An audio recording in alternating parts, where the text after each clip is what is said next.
पुराने जमाने में जो बकलोली गांव की चौपाल पर बैठकर हुआ करती थी, आज वो बकलोली सोशल मीडिया के हर प्लेटफॉर्म पे हो रही है।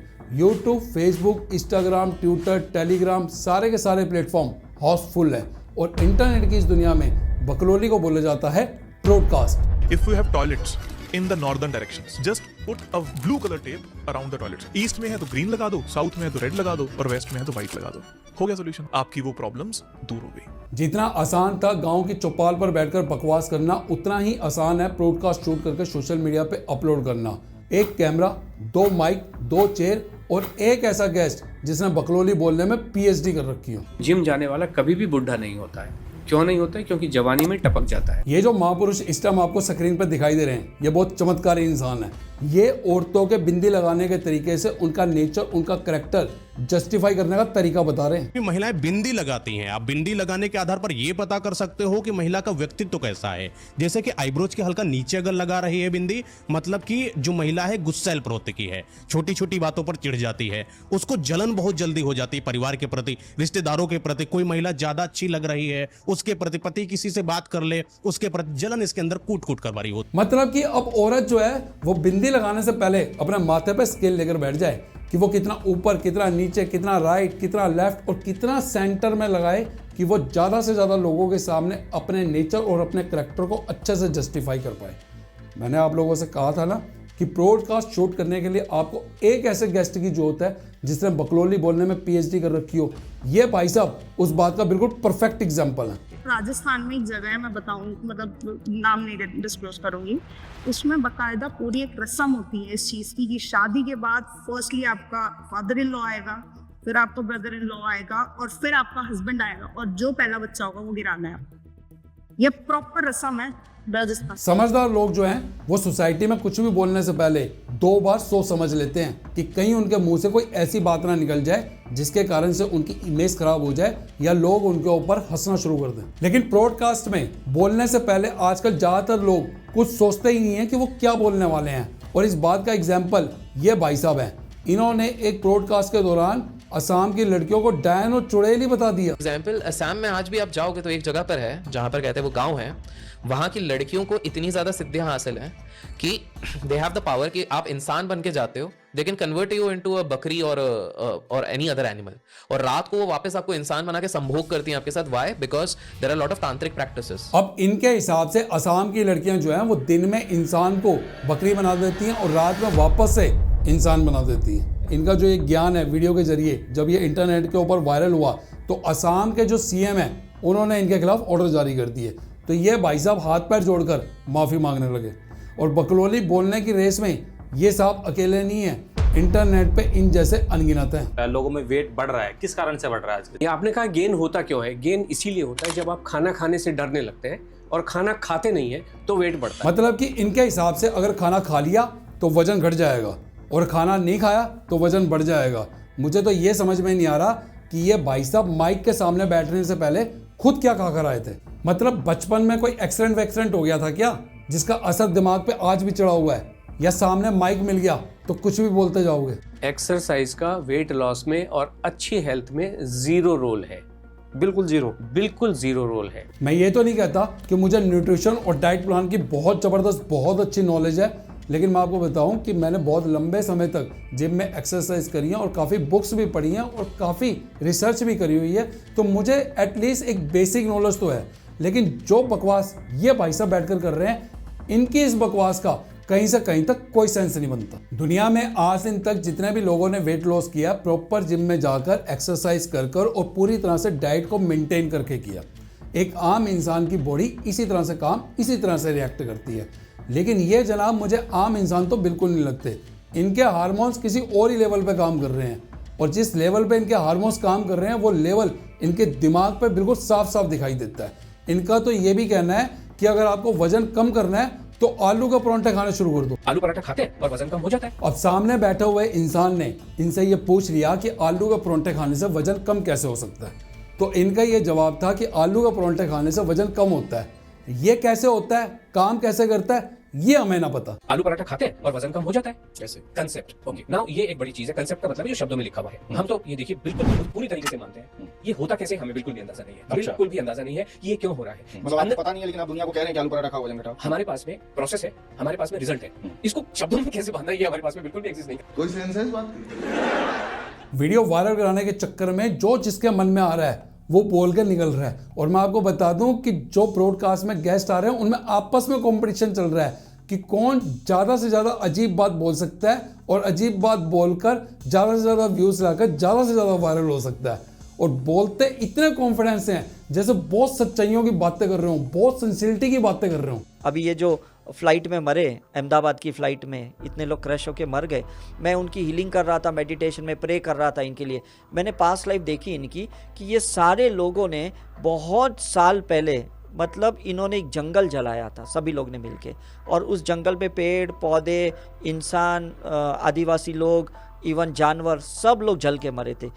ये लाइफ में सबको वापस जमा होना पड़ा उस कर्म को निवारण करने। ये आदमी खुद को डॉक्टर और ज्योतिष का एक्सपर्ट बताता है। ओरा रिसर्च के अंदर तो इस आदमी ने पीएचडी कर रखी है, और जिस तरह की ये बातें करते हैं, इनकी बातों को तो सुन के ऐसा लगता है कि इस आदमी ने बकवास करने में भी पीएचडी कर रखी है। आपके बेडरूम में प्रेतात्माओं का वास हो सकता है अगर आपने एक चीज पर ध्यान नहीं दिया।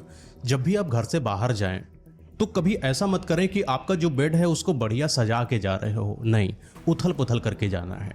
क्योंकि आपके जाने के बाद कुछ प्रेतात्माएं जो इधर उधर रहती हैं, अगर वो आपके उस बिस्तर जो कि सजा है, तैयार है किसी इंसान को लिटाने के लिए, उस पर अगर प्रेतात्माओं की नज़र पड़ गई और उस पर सो गई तो, और उनको वो चीज़ पसंद आ गई, तो समझ लीजिए कि आपके घर के उस बेड से वो प्रेतात्मा कभी नहीं जाएगी। दुनिया में जितने भी समझदार लोग हैं उन सबका यही कहना है कि जब आप सुबह घर से ऑफिस जाएं तो उससे पहले अपने ड्राइंग रूम और अपने बेडरूम को समेट के जाएं। उसके पीछे का रीज़न ये है कि जब आप शाम को वापस आएंगे तो हो सकता है कि भाई आपका कोई मूड ख़राब हो गया हो या कुछ हो गया हो, तो आप अपने घर के अंदर घुसते ही रिलैक्स फील करें, सुकून महसूस करें। आप जब सो रहे हो तो आपके जो बेडरूम में कहीं खाली कुर्सी नहीं होनी चाहिए। कुछ ना कुछ आप उस पर रख दो, बैग रख दो, कुछ भी रख दो। मतलब कि कुर्सी भी खाली मत छोड़ देना, वरना कुर्सी पे भी कोई भटकती हुई आत्मा आकर बैठ जाएगी। इनकी इस बात में कितनी सच्चाई है इस बात से पता चलता है कि इन्होंने एक दूसरे वीडियो के अंदर अपने आप को ही झूठा साबित कर दिया। अगर आपके घर में गंदगी बहुत ज़्यादा रहती है और आप अपने आप को बेकार बना के रखते हो, सजा के नहीं रखते हो, अपने घर को संजो के नहीं रखते हो, आत्माएं आपके घर में आ जाती हैं। कमाल है, अभी खुद ही कह रहे थे कि बेड मत साफ करो, कुर्सी मत खाली छोड़ो, और अब ऐसे बोल रहे हो। भैया अगर मेरे इस स्टूडियो में कोई भटकती हुई आत्मा है, खासतौर से चुड़ैल, तो प्लीज़ आइए यहाँ पे मेरे साथ खड़े होइए और मोबाइल की स्क्रीन पे देखिए। और अगर आप देख रहे हो, क्योंकि मैं तो आपको देख नहीं पा रहा, अगर आप मुझे देख रहे हो तो इस टाइम जो मोबाइल की स्क्रीन पे आपको इमेज दिखाई दे रही है, आप प्लीज़ एक बार, जहाँ पे भी आप भूत प्रेत आत्मा हो, आप प्लीज़ एक बार इन भाई साहब के पास जरूर विजिट कीजिएगा। ज्योतिष विद्या, तंत्र मंत्र और भूत प्रेत के नाम पे इतना अंधविश्वास फैलाया जाता है इंटरनेट और ब्रॉडकास्ट कल्चर के अंदर जिसकी कोई लिमिटेशन नहीं। और इस तरह की वीडियोस पर मिलियंस में व्यूज आते हैं, और मिलियंस के व्यूज देखकर भी इंसान किसी ना किसी तरह से अपने आप को जस्टिफाई कर सकता है कि ठीक है यार, लोगों को इस तरह की वीडियोस देखना पसंद होगा। लेकिन हद तो तब हो जाती है जब पता लगता है कि ये लोग अपने कोर्स बेच रहे हैं और अब इनके हजारों कस्टमर हो चुके हैं।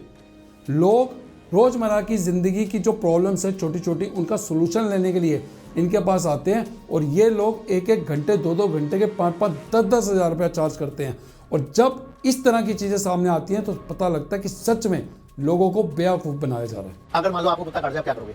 डॉक्टर के पास भागेंगे। क्या करेगा डॉक्टर? रेबीज का इंजेक्शन, वैक्सीन लगवाएगा। वैक्सीन में क्या है? वैक्सीन में तो सर उसका एंटीबॉडी रेबीज का। आप बताओ क्या है? एंटीबॉडी। दुनिया के किसी भी वैक्सीन में एंटीबॉडी नहीं होता। एंटीबॉडी आपकी बॉडी बनाती है, उसमें वही वायरस था जो कुत्ते ने आपको दे दिया। तो वो और वायरस डाल रहे हैं बॉडी में। हाँ, अब ठीक पकड़े हैं। मतलब आपको कुत्ते ने दे दिया तो वैक्सीन लेने क्यों जा रहे हो? अच्छा मान लो कुत्ते को रेबीज नहीं था ही नहीं, तो लेने क्यों जा रहे हो?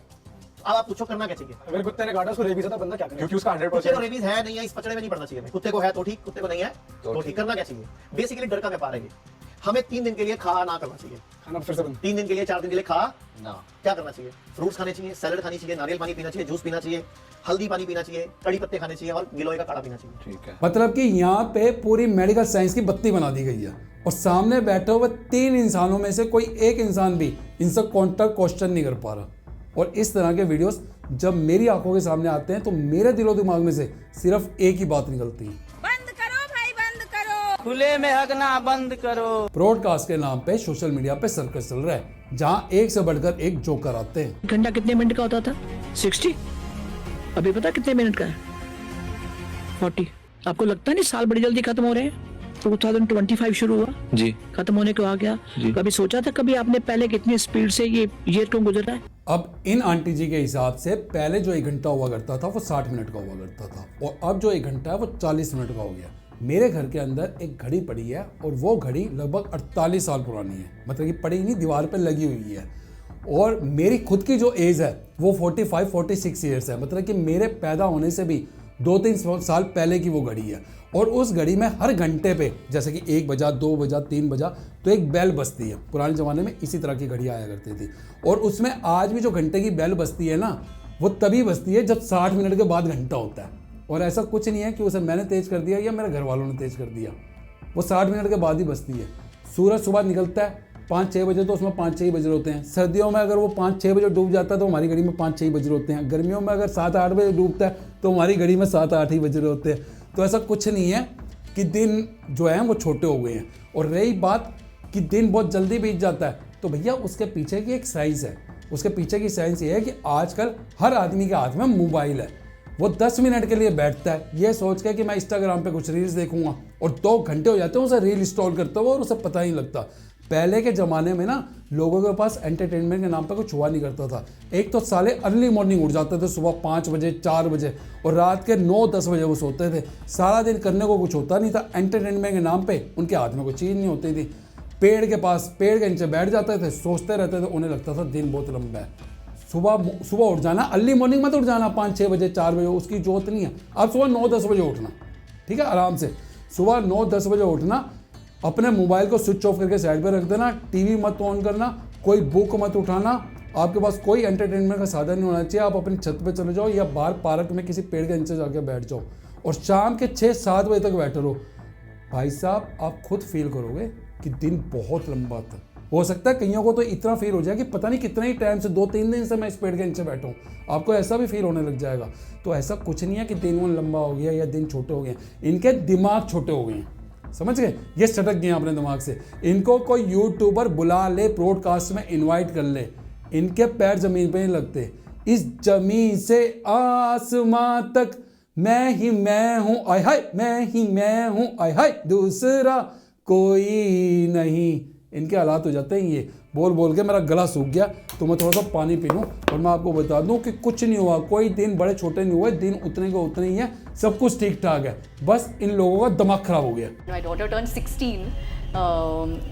I had to gift her something, you know. So I said, what do I gift? What do I gift? And I was thinking that should I gift her a sex toy? Should I gift her a bike? Should I gift her something? And when I discussed it with her and I said, Sia, this is what I'm thinking, she was like, Mom, have you lost it? अरे madam, अपनी इज्जत ना सही, कम से कम अपनी बेटी की इज्जत का तो ख्याल करो।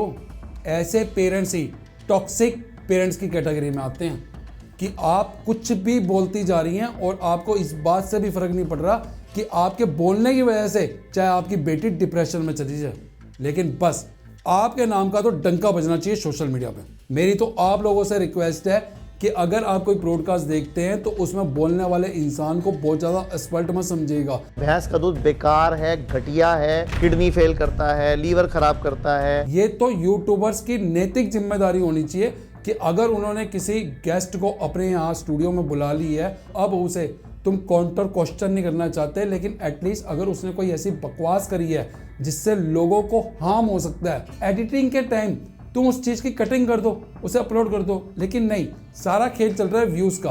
वो जो बकवास करके जाता है उस बकवास को as it is social media पे अपलोड कर दिया जाता है, क्योंकि सबको पता है कि भैया व्यूज़ चाहिए।